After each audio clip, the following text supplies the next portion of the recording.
¿Qué onda, gente? Bienvenidos a Autocrítico de Cine. Y el día de hoy tengo una invitada muy especial para comentar sobre cine mexicano. Sé que odian los anuncios, pero antes de comenzar el video, les recomiendo suscribirse al canal si se encuentran ávidos de más críticas de cine y seguirme en redes sociales porque allí comento otros filmes, series sobre los cuales el tiempo se interpone para realizarles una crítica formal. Además, si desean apoyar la manutención de este proyecto, pueden hacerlo a través de Patreon, desde el equivalente a un guajolocomo. Sin más interrupciones, comenzamos. El día de hoy estoy muy contento y a la vez muy nervioso porque estoy con una persona que es mi jefa editorial en la página web de Fuera de Foco y que además tiene un canal bastante padre, varios canales bastante padres donde habla de cine.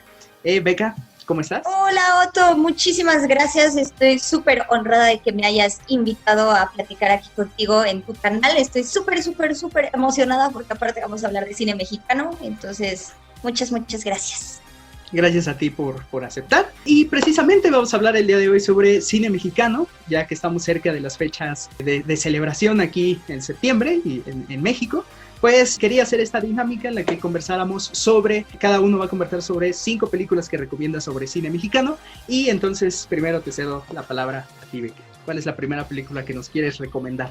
Bueno, la primera película que te quiero recomendar es una que estábamos discutiendo hace ratito fuera de el aire. Se llama El Club de los Insomnes. Es una película que se podría considerar como fantasía, ciencia ficción, drama. Es bastante interesante porque relata las aventuras de una chava que trabaja como cajera en un Oxxo 24 horas. Bueno, no te dice que es exactamente un Oxxo, pero lo conoces muy bien. Tiene esa forma característica que todos en México conocemos, y de un chavo que no puede dormir porque tiene bastantes problemas tanto en su trabajo como con su relación con la pareja con la que vive. Y entonces ellos dos forman como una amistad bastante curiosa en donde conocen a un montón de personajes extraños, que son los personajes que salen en la noche en la mitad de la Ciudad de México. A mí la verdad me gustó muchísimo porque creo que es bastante interesante conocer un poquito más sobre la mitología urbana. Creo que lo que están tratando de construir es como espacio de mitos urbanos del tipo de gente que va y que se esconde en las sombras hasta que ya sale la noche. Okay. Hay entre demonios y vampiros hasta fantasmas y hombres lobo, y la verdad todo eso es como un reflejo precisamente de la sociedad mexicana, específicamente de la Ciudad de México, y la verdad se me hizo bastante curiosa. Yo la recomiendo bastante. Al parecer está en Netflix, entonces por ahí sí la pueden checar. Si no, también hay otros medios que bueno, si escriben a cualquiera de los dos que estamos aquí, se los compartiremos.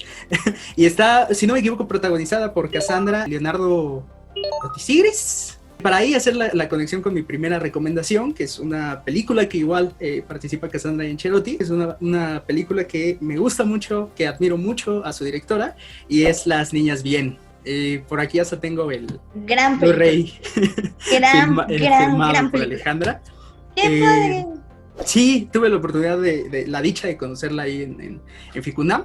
Y bueno, la película se trata más o menos sobre es una adaptación de uno de los cuentos de Guadalupe Loaesa, que escribe sobre las niñas bien en los 80s, y entonces retoma sobre una chica que, bueno, tiene ahí su marido empieza a tener complicaciones económicas. Es una película que me gusta mucho porque estamos obviamente en la industria cinematográfica históricamente ha sido dominada por un Mel Gaze, y la construcción fuera de ese lenguaje cinematográfico pues no lleva mucho tiempo experimentándose, apenas está haciendo un contrapeso a esas narrativas del Mel Gaze, y me parece que Alejandra Márquez Abella transmite muy bien toda esa contranarrativa y una ideología feminista, si podemos llamarlo de alguna manera, al lenguaje audiovisual, que es algo muy complicado porque, vaya, hemos visto muchas películas que dialogan sobre feminismo de manera dialogada, de manera hablada, y no está mal, apenas está encontrarle ese contrapunto a un male gaze histórico, pues es bastante complicado. Y Alejandra transmite muy bien toda esta teoría feminista a un lenguaje narrativo visual. Por ahí la película está fotografiada por Dariela Ludlow, tiene una fotografía preciosa y construye todo a través de, como lo había comentado, de las imágenes, del audiovisual. Me gusta mucho que también tiene un tinte de tragedia, ¿no? No sé si ahí estés de acuerdo, está contado como de una manera trágica. Por ahí el score de Tomás Barreiro tiene esos coros y tienen también estos símbolos sobre la mariposa negra que también va anunciando la tragedia que les va a caer encima a los protagonistas. Y me gusta mucho que desmitifica esta imagen de que se podría tener de las mujeres privilegiadas en los grupos pues con mayor dinero, ¿no? Porque al final, de igual manera, su existencia está un poquito y su vida está un poquito controlada por lo que su marido dicta, ¿no? Por lo que su marido hace. Tiene grandes actuaciones, además, Alexandra Incherotti, Ilse Salas. Yo justo quería comentar un poquito lo que decías. A mí lo que me gustó justo de Las Niñas Bien es cómo te retratan la caída en desgracia de una persona que había vivido toda su vida en un privilegio, que sabemos que tiene como tradiciones, costumbres e ideas muy específicas, al menos la élite mexicana. Y es bastante interesante ver no nada más la caída en desgracia, que la retratan de una manera, a mí me parece increíble, porque la retratan a través de sutilezas. Entonces, hay una escena, bueno, la escena de la crema, que se está rascando el frasquito porque se le está acabando y ya sabe que no va a poder comprar de su crema a cara. Me pareció un detalle increíble porque creo que me parece muy real y muy humano, porque ella, el personaje, no va perdiendo el dinero de repente, sino que lo va perdiendo de manera gradual. Y lo va perdiendo de manera gradual por las decisiones, por las malas decisiones que está tomando su marido. Y ella se está aferrando a un ideal, a una visión, a una cosmogonía que tenía, que venía del privilegio, pero su realidad material está cambiando por completo, y ver ese choque y cómo termina al final de la película es algo que a mí me voló la cabeza la primera vez que lo vi. Fue algo sumamente interesante. Sí, es una joya. A mí me recordó mucho, mi escena favorita de la película es donde están en el restaurante. Y precisamente a través de las miradas y de los detalles empieza a construir la narrativa de que ya no tienen dinero para pagar la comida. Me parece una joya. Y precisamente eso, lo que comentabas respecto a la vulnerabilidad que presenta su protagonista y que tiene que esconder su protagonista. En las entrevistas con Alejandra me gusta mucho que siempre expresa que su manera de trabajar es muy distinta a la manera en que trabaja la mayoría de directores en este país y universalmente, ¿no? Que se tiene este concepto de Kubrick, de Cuarón, de estos directores férreos que conocen todo y que son mala onda con todos, que ellos son unos maestros intelectuales que son la última Coca-Cola del desierto. Y Alejandra siempre comenta que ella en los sets abraza la vulnerabilidad y abraza esa colaboración que debe haber o que ella cree, y me parece, estoy completamente de acuerdo, que debe haber en un set donde no sepas todo lo que estás haciendo concretamente, donde puedas escuchar diversas opiniones y tengas retroalimentación. Y me gusta cómo transmite también eso un poco a su protagonista, y su protagonista también es una mujer que no puede por el mundo en el que está atada, no puede demostrar un poquito esa vulnerabilidad. Estoy muy de acuerdo contigo. Entonces, Las Niñas Bien es de lo mejor que ha tenido el 2019, es de lo mejor que ha tenido en los últimos años México. Así. Sí, yo creo que se va a convertir en un clásico, ¿no? Totalmente, yo la consideraría clásico instantáneo. Sí, yo también, clásico instantáneo. Una Criterion Collection para las niñas bien, estaría bastante padre. Y bueno, la siguiente, ¿cuál nos quieres platicar, Beca? La siguiente te quiero platicar que es un poquito rara la película, pero yo les recomiendo mucho que le den una oportunidad. Se llama Blood Demon y el profesor Sobek en la invasión de los muertos. El profesor Sobek yo creo que lo conocen porque Latin Lover acaba de interpretarlo en la película de Roma. La verdad a mí me gusta mucho el cine de luchadores, porque creo que explotaron la ciencia ficción, el terror y la fantasía en México de una manera increíble, porque aparte lo hicieron divertido.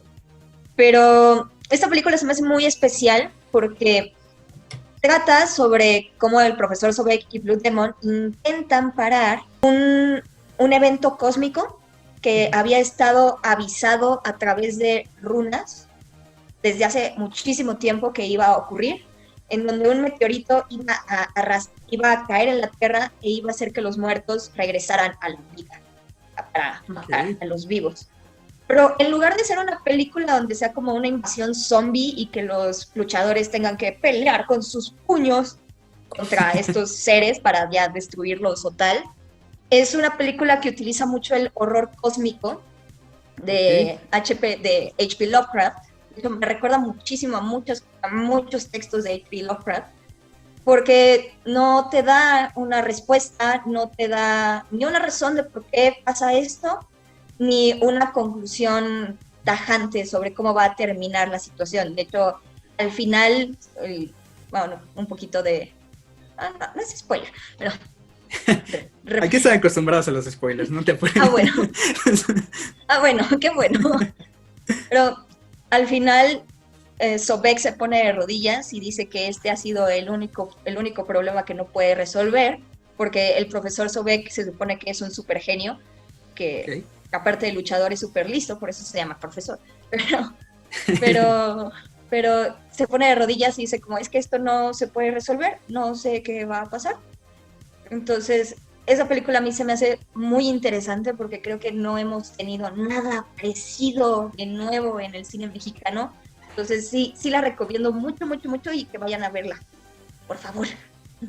Esa la pueden checar. ¿Está en alguna plataforma por ahí o también que nos manden el link? Me parece que estaba en Movie. Ok.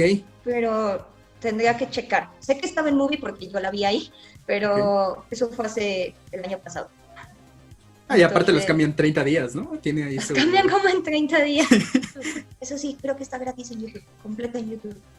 Perfecto. Entonces aquí creo que también vamos a encontrar vamos a mencionar varias películas que están ahí en YouTube disponibles. Pero suena bastante interesante, la verdad. Ahí también son películas, muchas de las películas que está comentando Beca, yo ya me compartió la lista.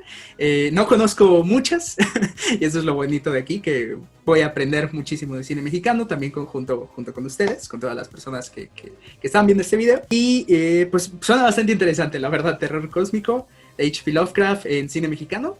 Me gusta la idea, me la vendiste muy bien. Luchadores, tiene de todo. Luchadores.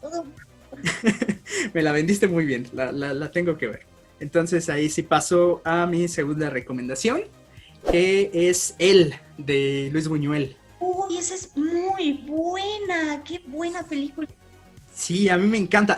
Yo creo que quizá después del Ángel Exterminador es mi película favorita de Buñuel. Y me gusta mucho, precisamente trata sobre un aristócrata mexicano que interpreta a Arturo de Córdoba, uno de los mejores actores, intérpretes que ha tenido este país en su historia. Y interpreta a un aristócrata que, pues vaya, conoce a una chica también de los privilegiadas, se podría decir, de los grupos privilegiados, pero pues Aurora al inicio... Walker.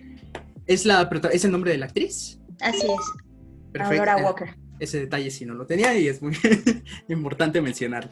Quiero mandarle más amor a Aurora Walker porque fue un gran exponente del cine mexicano. Creo que participó como en 130 películas de cine mexicano. Tuvo una trayectoria súper larga. Les recomiendo que la busquen porque también ha sido como... Es de las grandes divas que no ha sido reconocida como diva mexicana y siento que merece más amor. Ok, entonces habrá que checar bastante. ¿Qué otras películas conocidas por ahí tiene? Conocidas, Los tiempos de Don Porfirio es como su película más famosa, pero también salió en varias películas de Cantinflas. También coprotagonizó varias películas con Cantinflas. A ver si no me estoy equivocando. Si me estoy equivocando, dime. ¿Es una actriz que falleció? Bueno, que la encontraron en su cama cuando falleció. Y que tenía signos de que había muerto quemada. Sí. Entonces sí, ya la ubico un poco. Una de las historias ahí curiosas escondidas que tiene el cine mexicano. Pero entonces habrá que checar, tengo también que checar la filmografía completa de Aurora. Pero en él me gusta mucho el trabajo que hace Buñuel con ella y con Arturo de Córdoba, porque precisamente este hombre aristócrata, pues vaya, en resumen se casan y él pues tiene muchos celos y prácticamente la aprisiona en su hogar, ¿no?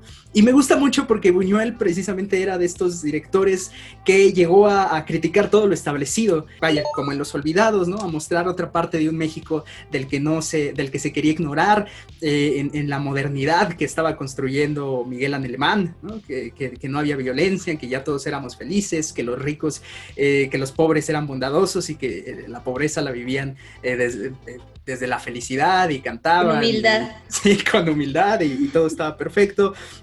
También cuestionaba los símbolos religiosos, mostraba también que las personas no eran estas estrellas hermosas y bellas que solemos crear en el canon de la belleza. Y precisamente en él critica un grupo que regularmente no se suele criticar, inclusive en la actualidad en el cine mexicano, que es a los hombres. A los hombres abusivos. A los hombres abusivos, sí, exactamente, y precisamente utiliza la figura de un aristócrata, de un hombre aristócrata que ante la sociedad se ve como un éxito, una persona de éxito y que se debería de ejemplificar y que se debería de copiar su estilo de vida y todo. Y él va desmoronando esa mitificación que existe en torno al hombre.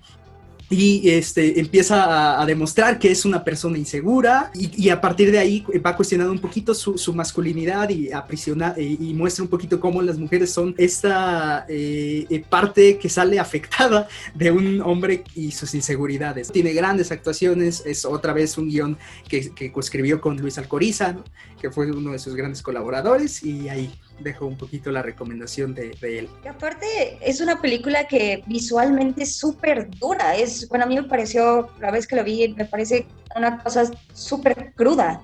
La escena donde él se desespera y dice, no, hoy vamos a tener sexo porque vamos a tener sexo, y es una escena que no se discuten mucho, no hay mucho que discutir, todo lo maneja Luis Buñuel con las sombras del gran castillo en donde están, cuando la chava se va al otro cuarto tratando de escapar de él, sí. Y está todo iluminado, y en el momento en el que él decide ir al cuarto de ella y todo se va llenando de sombras, tanto con su figura como cuando va apagando las luces, hasta el momento en el que llega y cierra el cuarto y todo queda en negro, es como, o sea, ay no, yo me acuerdo que la vi hace unos años en la Cineteca y esa escena a mí como que me hizo el corazón, ¿no? Digo, como, bueno, tuvo un impacto muy grande en mí, esa escena en particular.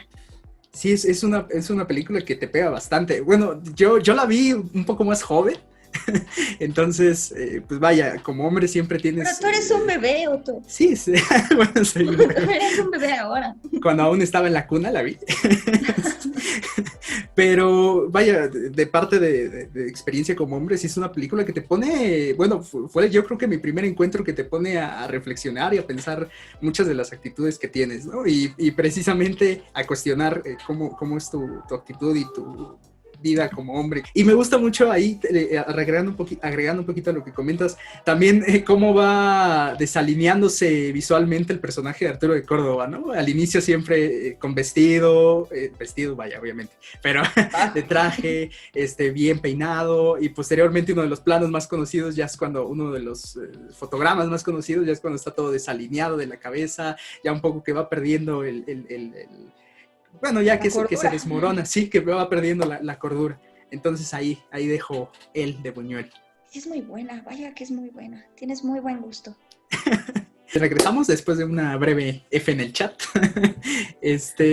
Y simplemente te comentaba que está muy padre tu lista. A mí me gustan mucho las películas que mandaste, porque la ciencia ficción y el terror no son géneros que últimamente se estén haciendo muchas producciones aquí en México, ya sea...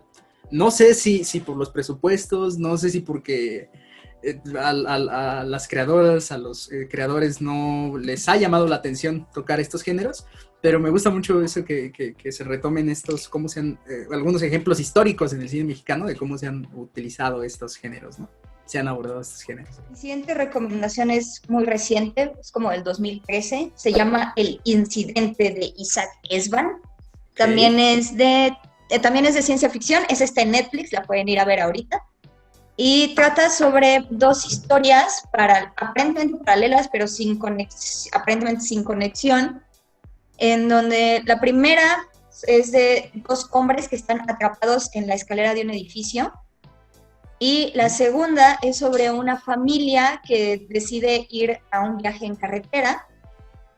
La cuestión es que tanto las escaleras como la carretera son infinitas. Entonces ellos realmente nunca avanzan y nunca pueden salir de ahí porque están en una especie de bucle.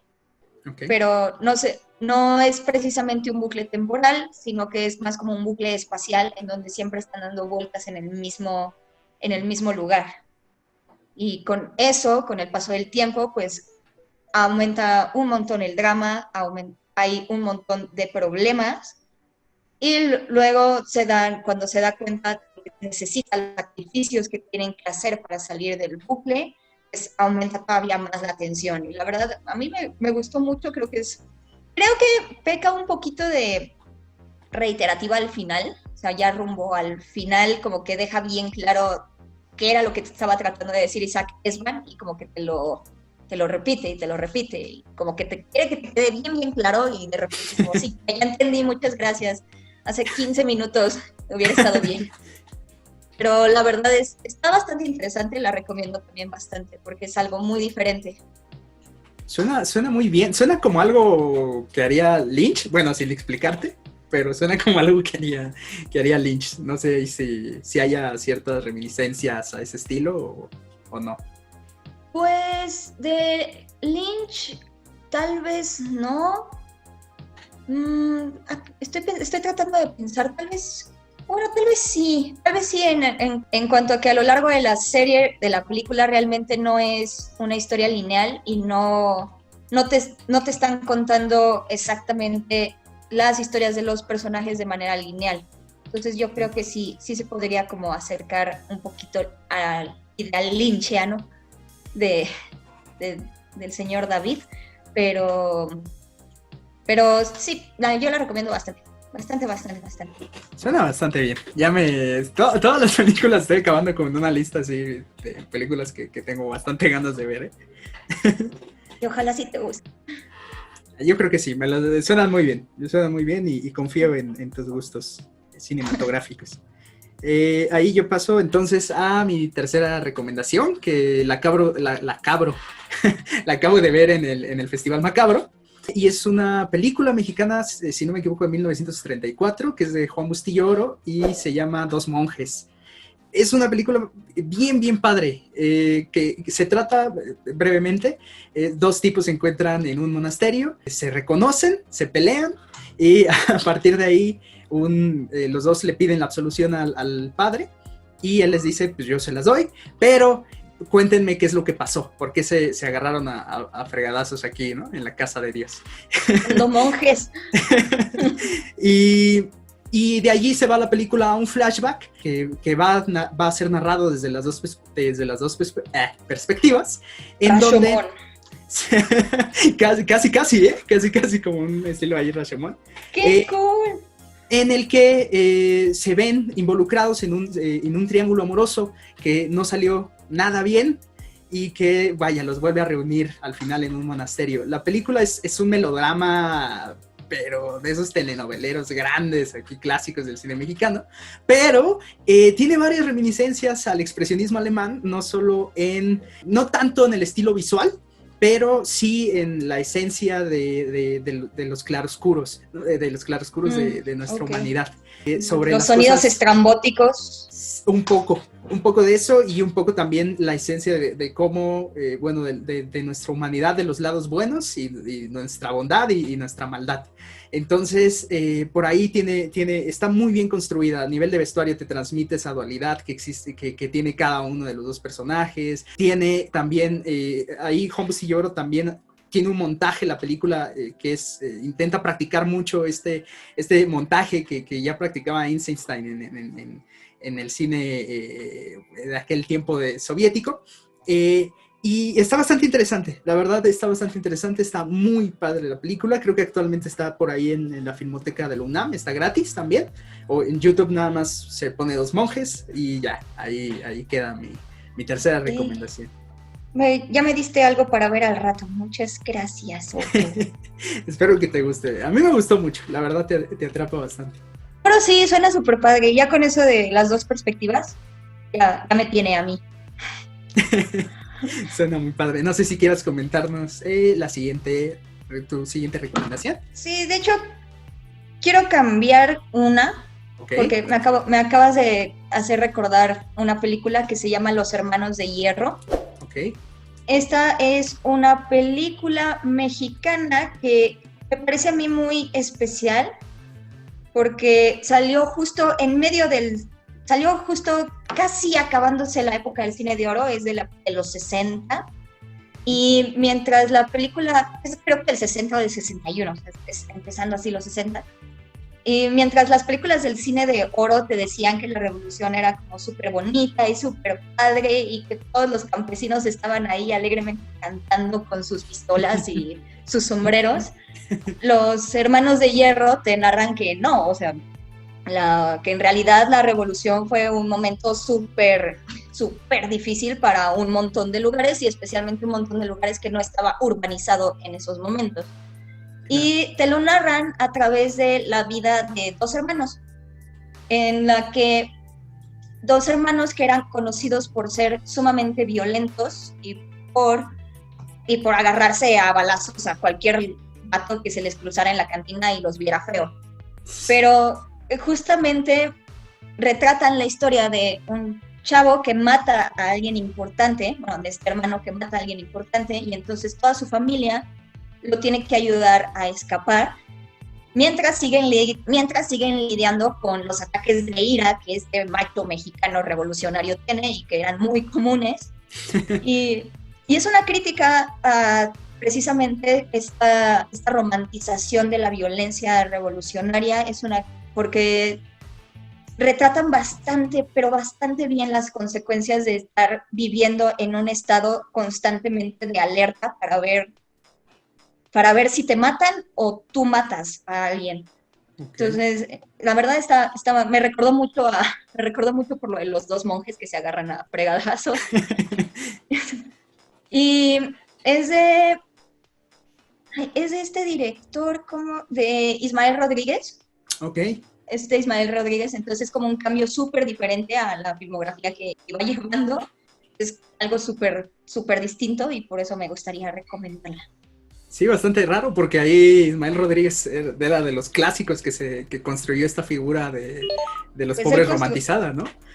Él construyó a Pedro Infante y su Torito, entonces sí es como un contraste bastante interesante, pero sí, véanla. Wow, suena bastante bien, ¿eh? Me parece que la vi en YouTube también debe estar ahí gratis.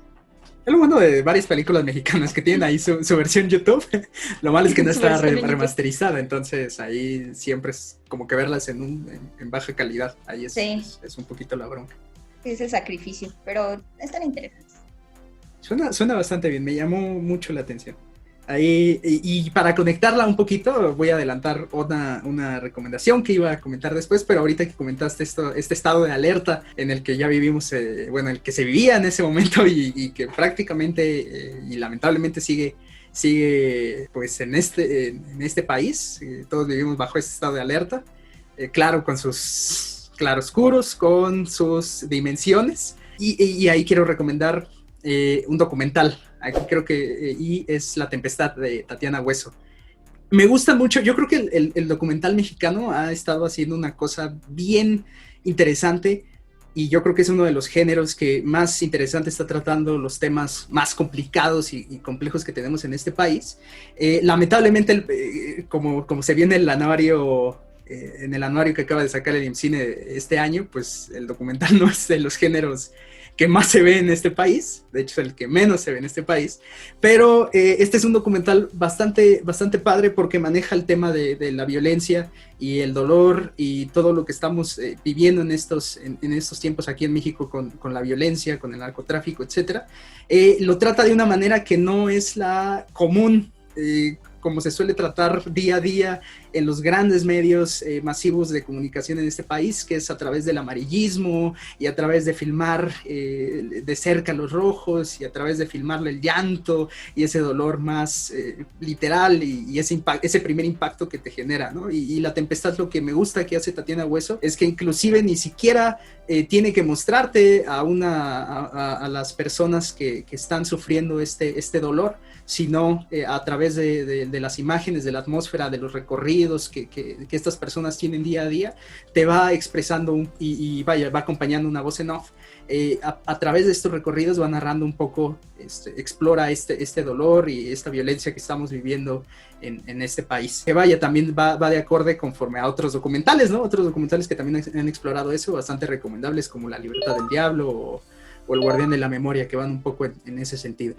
Entonces ahí dejo mi cuarta recomendación.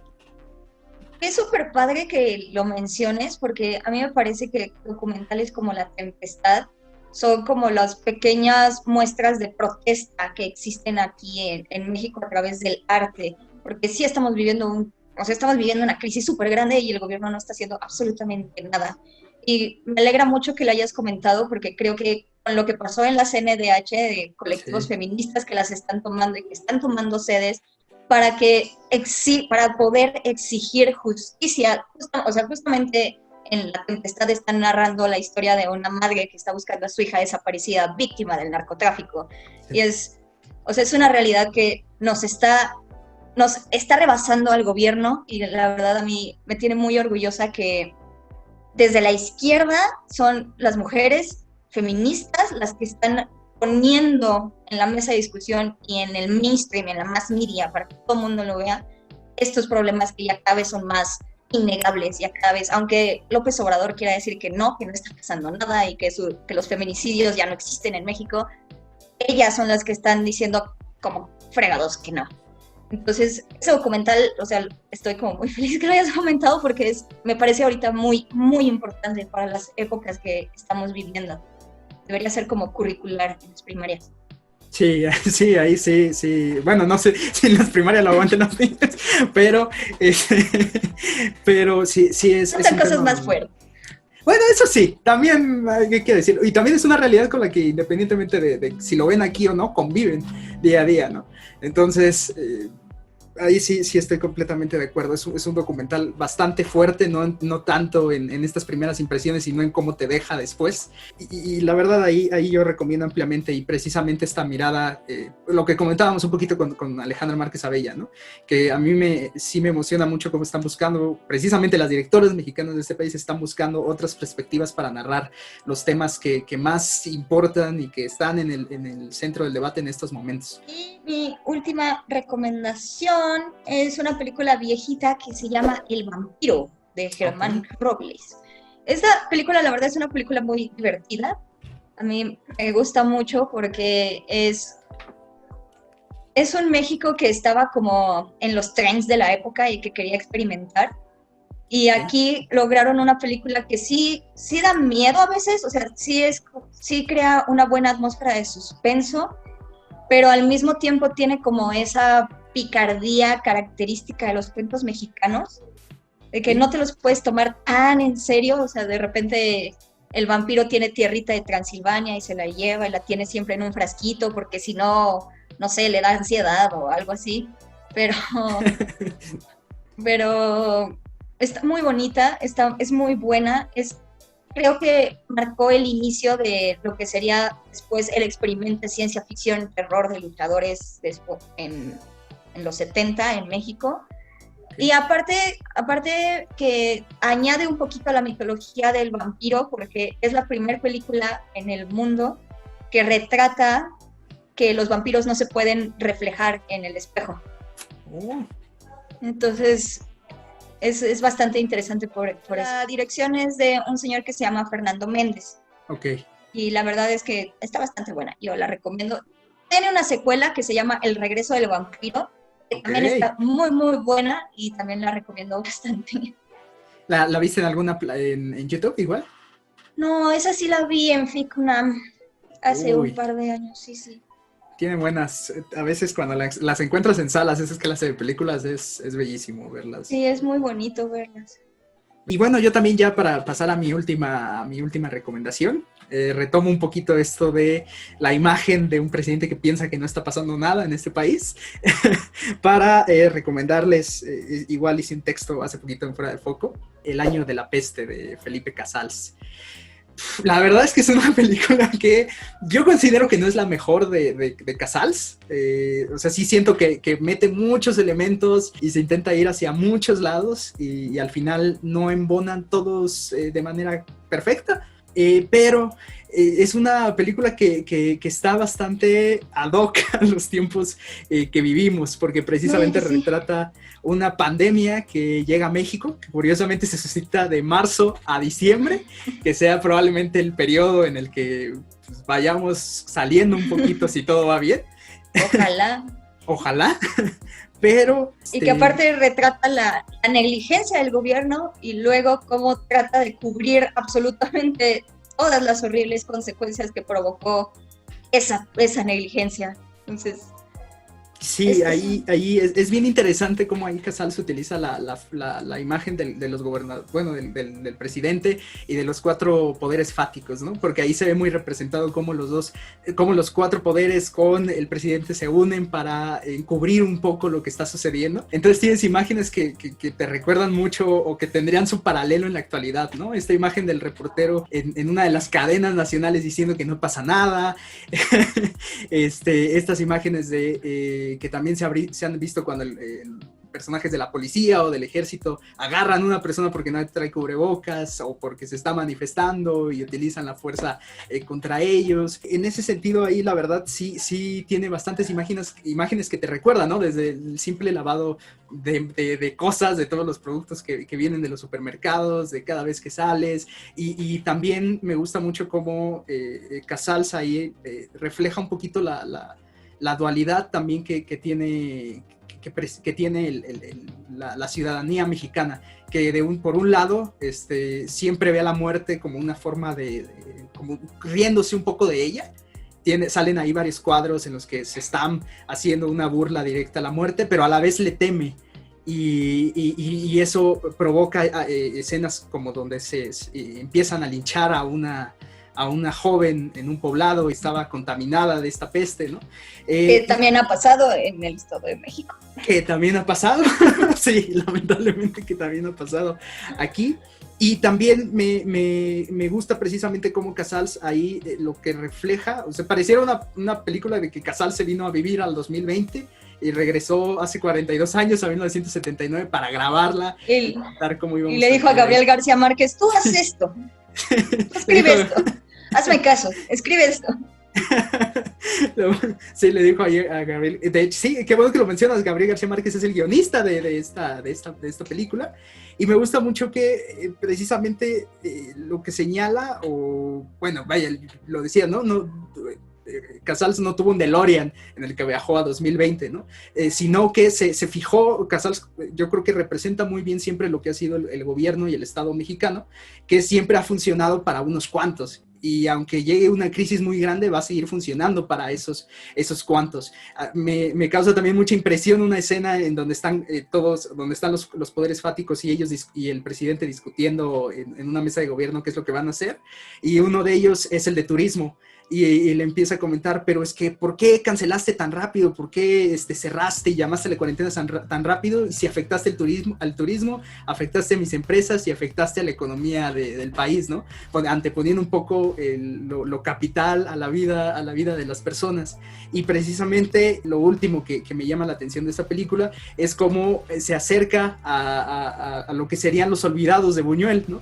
que se acerca a los poblados que no están ni siquiera ni pavimentados, que no tienen agua y que por lo tanto, pues vayas, están más expuestos por no tener los recursos ni los servicios disponibles a ser una de las víctimas más grandes de esa peste. Y al final las últimas escenas de la película son bastante fuertes porque recorren así esos barrios donde todo mundo está ahí tirado. Cuerpos tirados. Están los cuerpos tirados, donde se les entierra como fosas comunes. Es bastante dura, es una película bastante dura y que lamentablemente te recuerda a lo que está apareciendo en este país, ¿no? Y como último ahí el mismo presidente de la película menciona que no hay ni habrá peste, ¿no? Y te recuerda un poco a lo que escuchas todos los días por parte del presidente en estos momentos. Querido. Pero aparte, lo que a mí más me llamó la atención fue justo cuando están estos cuerpos que te están poniendo las leyendas y dice, la peste se fue como llegó, solita, y de paso arrasó con tantas personas y pues ya. Y el gobierno mexicano sigue como antes, y es como, diablos. Sí. Eso es como lo más aterrador, sigue como antes. ¿Cómo que sigue como antes? Sí, es qué bueno que lo comentas, se me estaba olvidando precisamente ese aspecto, como pareciera que la única pandemia que existe en la película es la pandemia literal, ¿no?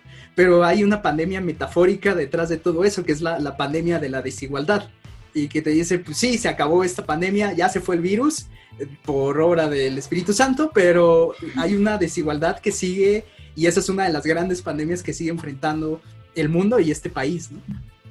Sí, así es. Es una gran película. El año de la peste es una gran película. Y era ciencia ficción hasta que no. Sí, era ciencia ficción. Era una ciencia ficción latinoamericana y pronto se convirtió en un documental. Bueno, no sé si ahí quieras añadir algo, alguna otra recomendación, algún mensaje sobre el cine mexicano, que se atrevan a ver cine mexicano, porque también... Eso es muy importante. Sí hay buen cine mexicano, no nada más hay comedias. Yo sé que ahorita por el mundo, por la realidad en la que vivimos, lo más digerible son las comedias, que nos recuerda que no todo es malo, que no estamos viviendo en un estado salvaje. Y son muy importantes las comedias románticas. Las comedias son importantes, a pesar de que su calidad no sea la mejor nunca. Pero hay muy buen cine mexicano. Alejandra Márquez Abella es una gran exponente de cine mexicano actual. Sí. Igual que Tatiana Hueso, también creo que cualquiera que pueda seguir la filmografía de ellas dos está encontrando oro puro en el cine mexicano. Entonces es nada más quitar un poquito el estigma y atreverse a ver nuevos géneros, porque México sí lo hace bien. Sí hay cosas buenas en México y esas son las que hay que celebrarse. Exacto, pues creo que cerraste bastante bien. Yo simplemente añadiría un poquito de la distribución, ¿no? Que también es uno de los grandes problemas que existen en este país, y por lo tanto que también no hacen accesible estas películas a los grandes públicos en el país, ¿no? Pero concuerdo plenamente con lo que comentabas. Se está haciendo gran cine en México, quizá añadiría unos nombres como Isa López, ¿no? Que yo creo que dirigió una de las últimas películas de terror que se hicieron en este país, y ahora ya está trabajando en Blumhouse y se vienen ahí varios proyectos que suenan interesantes. Entonces, simplemente ahí pues atrévanse a ver un poquito de cine mexicano, y no sé si quieras decirnos las redes donde te podemos seguir, Beca.